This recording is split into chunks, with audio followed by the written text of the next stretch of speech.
শারমিন আক্তার জুই আপনি জানতে চেয়েছেন একা বা মেয়েরা মেয়েদের সামনে কি টাকনুর উপর কাপড় পরে থাকলে গুনাহ হবে কিনা।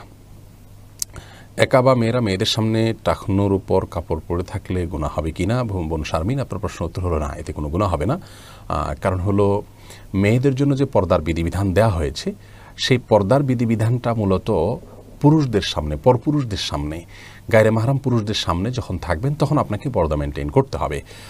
আর সতর ভিন্ন জিনিস, একটা হলো পর্দা, একটা হলো সতর। সতর হলো যা আপনার স্বজাতীয় কারোর সামনেও প্রকাশ করা উচিত নয়, সবসময় ঢেকে রাখা আবশ্যক।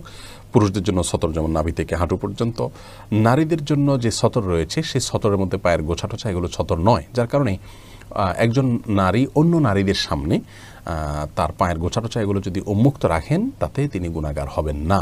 হ্যাঁ, পরপুরুষের সামনে রাখলে অবশ্যই গুনাহগার হবেন, কারণ সেটি পর্দার খেলাফ। তাহলে পায়ের গোছা এটা পর্দার আওতায় না থাকলেও, সতরের আওতায় না থাকলেও পর্দার আওতায় আছে। অতএব যাদের জন্য পর্দার বিধান প্রযোজ্য হয় তাদের সামনে পায়ের গোছা এগুলো প্রকাশ করা যাবে না।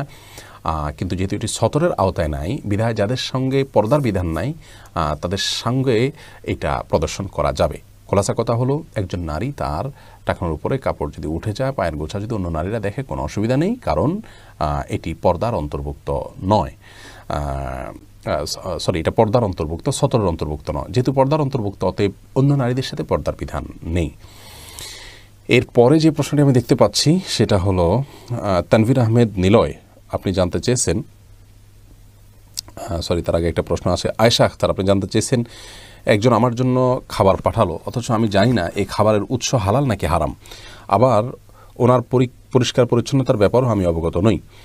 ওনার খাবার গ্রহণ করা সম্পর্কে ইসলাম কি বলে, দয়া করে উত্তর দিবেন। বোন আয়েশা, কেউ যদি আপনার জন্য কোনো খাবার পাঠান, সে খাবারটির তার হালাল উপার্জন থেকে তিনি প্রস্তুত করেছেন নাকি হারাম উপার্জন থেকে আপনি যদি না জানেন, এমত অবস্থায় আপনার জন্য কয়েকটি পথ রয়েছে। প্রথমত, ওই ব্যক্তির যদি সার্বিক উপার্জন হারাম হয়, শুধুই হারাম উপার্জনের উপর তিনি নির্ভরশীল হন, তাহলে সেক্ষেত্রে তার সে খাবার গ্রহণ করা আপনার জন্য জায়েজ হবে না। আর যদি তিনি হালাল এবং হারাম দুই ধরনের সম্পদই তার আছে এরকম হয়, আর এটা ঠিক হালালটা থেকে দিয়েছে না হারামটা থেকে আপনি যদি না জানেন, তাহলে এটা আপনার জন্য খাওয়া জায়েজ আছে, কারণ এটি হারাম হওয়ার ব্যাপারে আপনি নিশ্চিত নন। তবে এরকম অবস্থায় তার যদি বেশিরভাগ সম্পদ হারাম হয় এবং হালাল পরিমাণ কম থাকে, তাহলে তার খাবার আপনার জন্য খাওয়া উচিত হবে না। আর যদি তার বেশিরভাগ হালাল ইনকাম থাকে, হারামের পরিমাণ কম থাকে বা 50-50 টাইপ থাকে, তাহলে আপনি এটা খেতে পারেন, কিন্তু এক্ষেত্রেও তার খাবারটা আপনি না খেয়ে অন্য কাউকে দিয়ে দিলেন, তার পক্ষ থেকে সওয়াবের নিয়ত যদি হালাল হয় সেই সওয়াব পাবে, অথবা যে মালিক তিনি সওয়াব পাবেন, সেইটা আপনার জন্য করা উচিত হবে। কারণ হলো নবী করিম সাল্লাল্লাহু আলাইহি ওয়াসাল্লাম বলেছেন, আল হালাল বাইয়িন ওয়াল হারাম বাইয়িন ওয়া বাইনহুমা উমুরুন মুশতাবিহাত। হালাল স্পষ্ট এবং হারাম স্পষ্ট, তার মাঝে কিছু বিষয় আছে যেগুলো ধোঁয়াশাপূর্ণ, সন্দেহপূর্ণ। এই ধোঁয়াশাপূর্ণ বা সন্দেহপূর্ণগুলো যদি কেউ পরিহার করতে পারেন, তাহলে তার তাকওয়াকে তিনি রক্ষা করেন। সেই জায়গা থেকে এটা অ্যাভয়েড করলে ভালো। আর কেউ যদি রান্না করেন আর তার পয় পরিষ্কার না থাকেন, পেশাবার পরে তিনি ভালো করে পরিচ্ছন্ন না হন ইত্যাদি, তাহলে সেক্ষেত্রে তার রান্না করা খাবার খাওয়া যাবে। খাবার খাওয়ার ক্ষেত্রে মূল বিষয় হলো খাদ্যটা হালাল নাকি হারাম, এটা হলো মূল বিষয়। তিনি রান্না করেছেন, তিনি এমনকি যদি অমুসলিমও হন, তার রান্না করা খাওয়া হারাম নয়।